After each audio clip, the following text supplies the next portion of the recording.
নমস্কার, আপনাদের সকলকে স্বাগত। গল্পের সাথের আজকের নিবেদন শীর্ষেন্দু মুখোপাধ্যায়ের লেখা ছোট গল্প সাদা ঘুড়ি। ওই যে কালো ঘুড়িটা লাট খেয়ে বেড়ে আসছে, তার মনে হচ্ছে ওটা লড়বে। কালো রঙের মাঝখানে একটা লালচে ছোপ, তাতে ঘুড়িটাকে ভয়ঙ্কর দেখাচ্ছে। আমার ছাদে রেলিং নেই, বাড়িটা এখনো শেষ হয়নি। এটার নানা জায়গায় বহু কাজ বাকি রয়ে গেছে। অফিস থেকে ধার তুলে একটু একটু করে করছি। যতই করছি ততই কেবল মনে হচ্ছে একটা বাড়ি আসলে কখনোই শেষ হয় না। যতই করা যায় ততই বাকি থেকে যায়, অনন্তকাল লেগে যায়। ওই রেলিংহীন ছাদে আমার একগুঁয়ে ছোট ছেলেটা হাবু তার সাদা ঘুড়ি বহু দূরে বাড়িয়ে লাটাই ঘোরাচ্ছে। লড়বে। হাবুর ঘুড়ির দিকে ছোঁ মেরে মেরে সরে যাচ্ছে ভয়ঙ্কর কালো ফাইটার ঘুড়িটা। রেলিংহীন ছাদে দাঁড়িয়ে হাবু পিছু হাঁটছে। বেশিক্ষণ দেখার সময় নেই। ছাদে রেলিং নেই। ভগবান হাবুকে দেখবেন বোধহয়। আমি গরিব মানুষ, ছাদে রেলিং দিতে পারিনি এখনো। ভগবান গরিবকে দেখবেন। এখন আমার সময় নেই। সারা রাত শীতে কষ্ট পেয়েছে আমার দুটো গরু। মশা রক্ত খেয়েছে কত, বাছুরটার পায়ে বাত। পিছনের ঠ্যাং দুটো একটার সঙ্গে আরেকটা লেগে থাকে। আমার দুটো গরুই হারামি। সাদাটার বিয়নোর বালাই নেই, সারা বছর খড় খুলে শ্রাদ্ধ করছে। এবছর ভাবছি আমার শ্বশুরবাড়ির দেশ অভয় গ্রামে পাঠিয়ে দেব। আমার কালোটা প্রায় বছর বিয়ানি। তার বাঁকা শিং, বাঁকা মেজাজ মাসখানেক আগে আমাকে মাটিতে ফেলে হিঁচড়ে 10 গজ রাস্তা নিয়ে গিয়েছিল। তার ফলে আমাকে টিটেনাসের ইঞ্জেকশন নিতে হয়। কোমরে সেই থেকে একটা ব্যথা বোধহয় পাকাপাকি বাসা নিয়েছে। বুড়ো বয়সের চোট তো। আমার কালোটা প্রায়ই খোঁড়া উপড়ে পালাতে চায়। কোথায় পালাতে চায় কে জানে। সাঁই করে কালো ঘুড়িটা নেমে এলো ওই। হাবু সিঁড়িঘরের দরজায় পিঠ দিয়ে দাঁড়িয়ে খুব জোর সুতো গোটাচ্ছে। ওর ঘুড়িটা সূর্যের আলোর মধ্যে, তাই ঠিক দেখতে পেলাম না। কালোটা অনেক বেড়ে এসেছে। হাবুর ঘুড়ি পালাচ্ছে।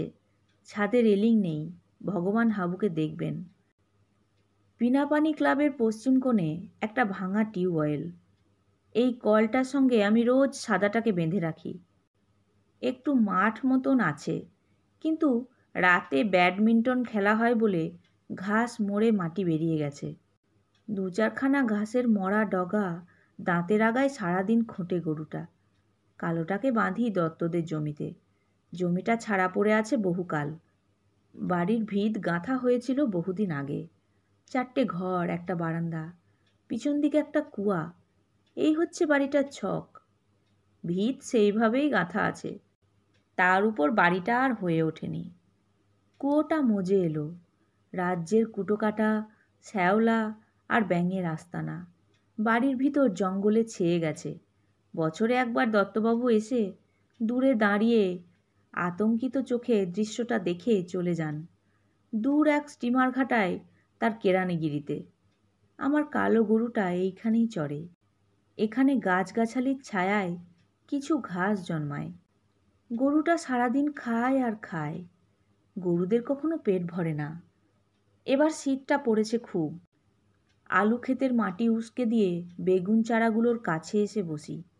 বেগুনের বার নেই এবছর, পোকা লেগেছে। ফুলকপির ফুলগুলোও কেন জানি ছড়িয়ে গেছে, দুধের মতো সাদা হয়ে জমাট বাঁধেনি। কলার ঝাড়ে কেঁচো লেগেছে।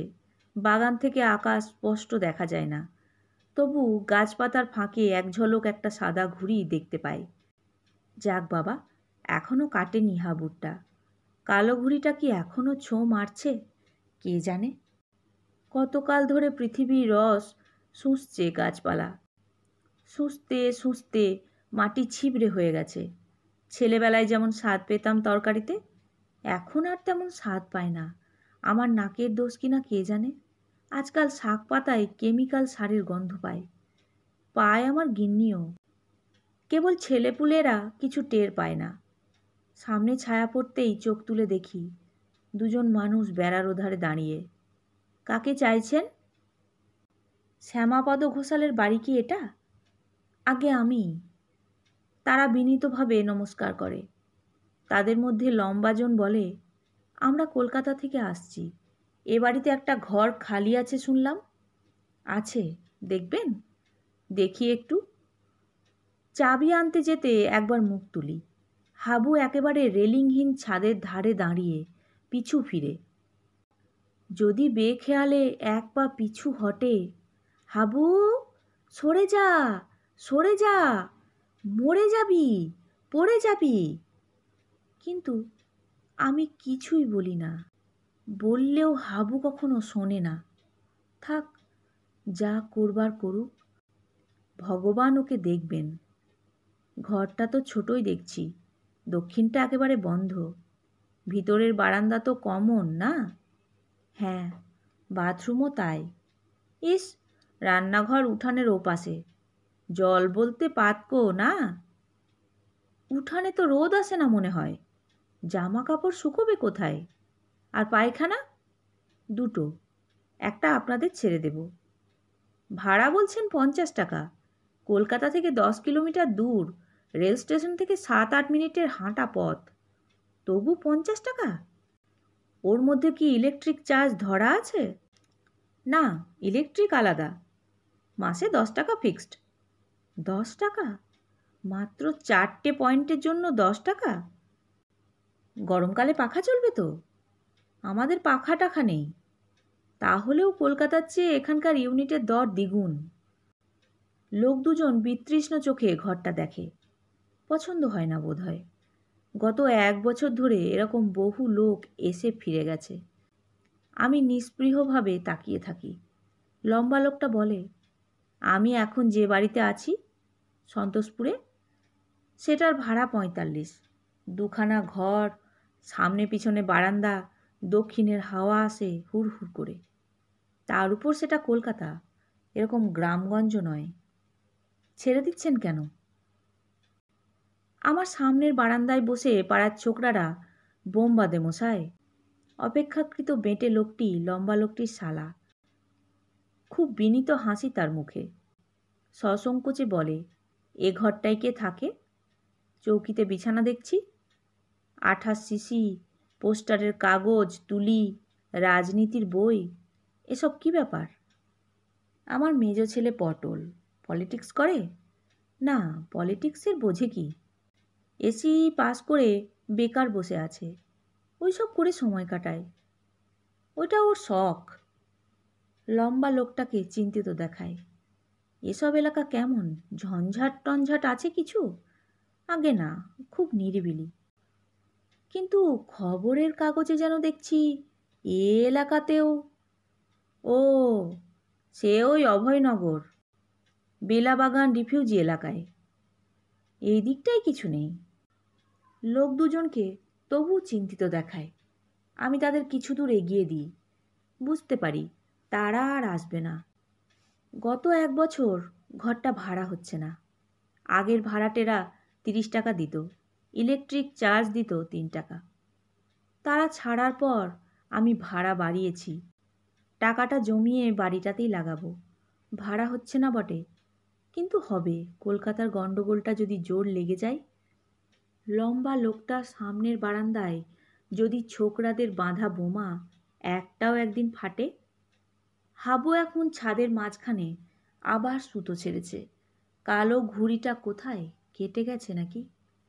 না, সুতো গুটিয়ে একটু সরেছে পূর্ব দিকে, কিন্তু লড়বে, এগোচ্ছে।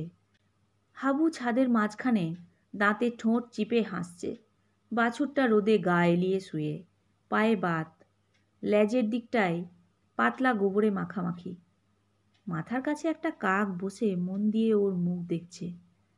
কুয়োর পাড়ে হাত পা ধুচ্ছি। রান্নাঘর থেকে হাবুর মা চেঁচিয়ে বলে, ওরা কি বলে গেল? নেবে না বোধহয়, ভাড়া বেশি। না নিক, তুমি কমিও না।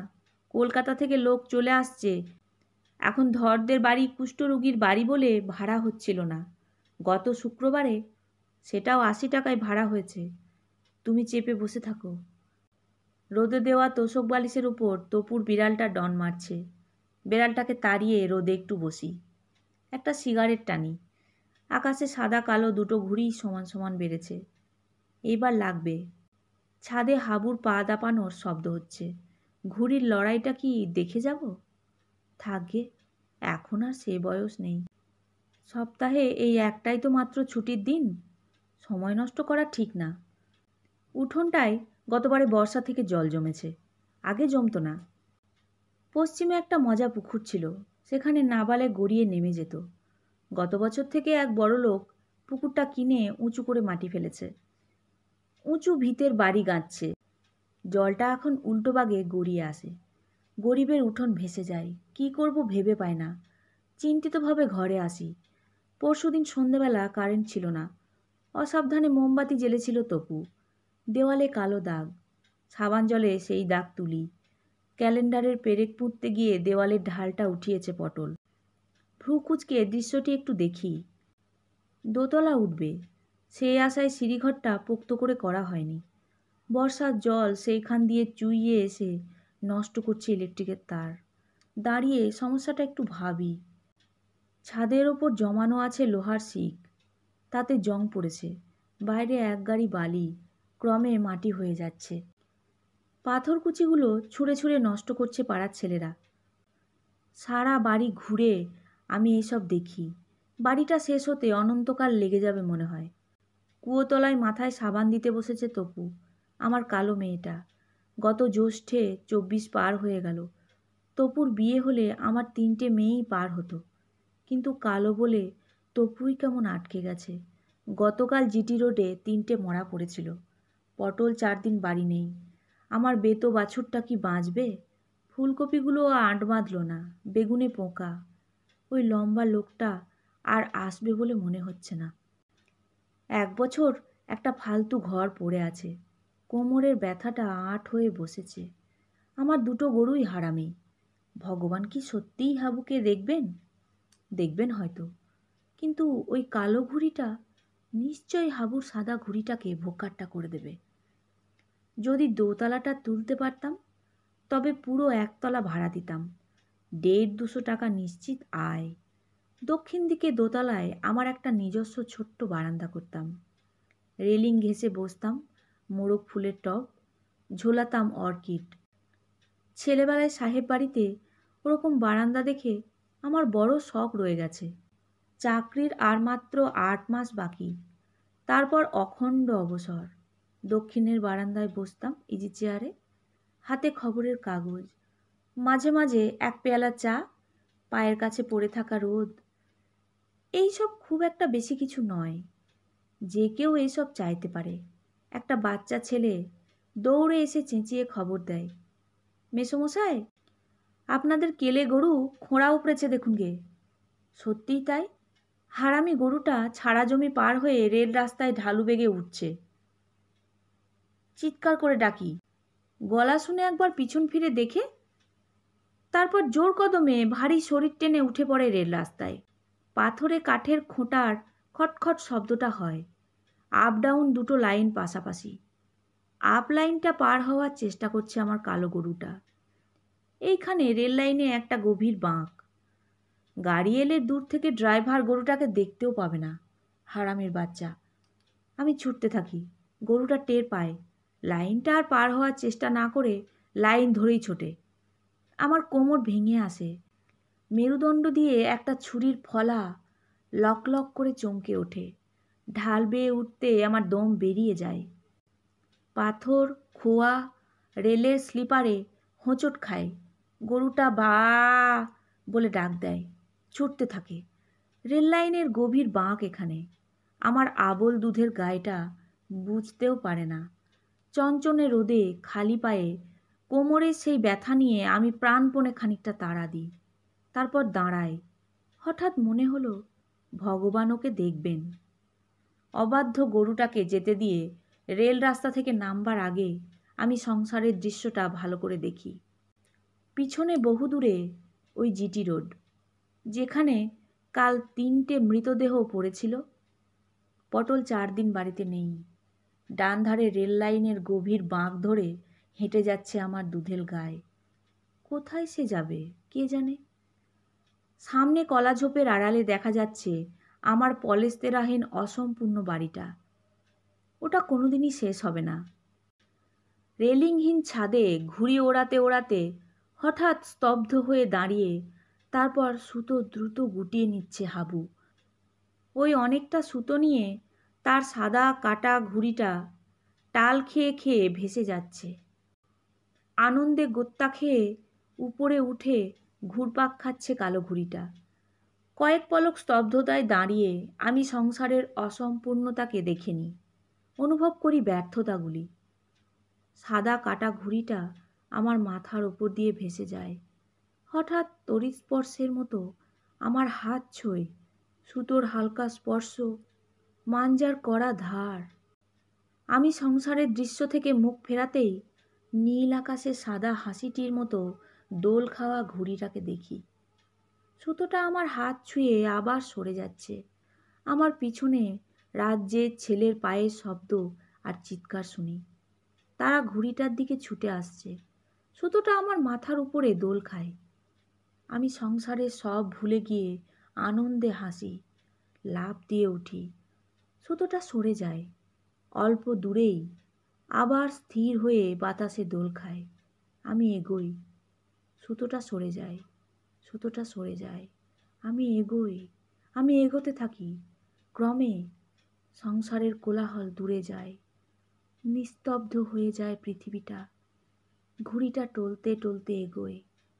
সুতোটা আমার হাতের নাগালেই থাকে, ধরা দেয় না। ক্রমে আমরা আশ্চর্য এক অচেনা পৃথিবীতে চলে যেতে থাকি। শেষ হলো গল্প সাদা ঘুড়ি। নতুন একটি গল্প নিয়ে খুব তাড়াতাড়ি ফিরে আসছি। আমার গল্প পাঠ কেমন লাগলো তা অবশ্যই কমেন্ট করে জানাবেন। ভালো লাগলে একটি লাইক দেবেন ও প্রিয়জনদের সাথে শেয়ার করবেন। নতুন নতুন গল্প শোনার জন্য চ্যানেলটি সাবস্ক্রাইব করে রাখবেন। ভালো থাকবেন। ধন্যবাদ।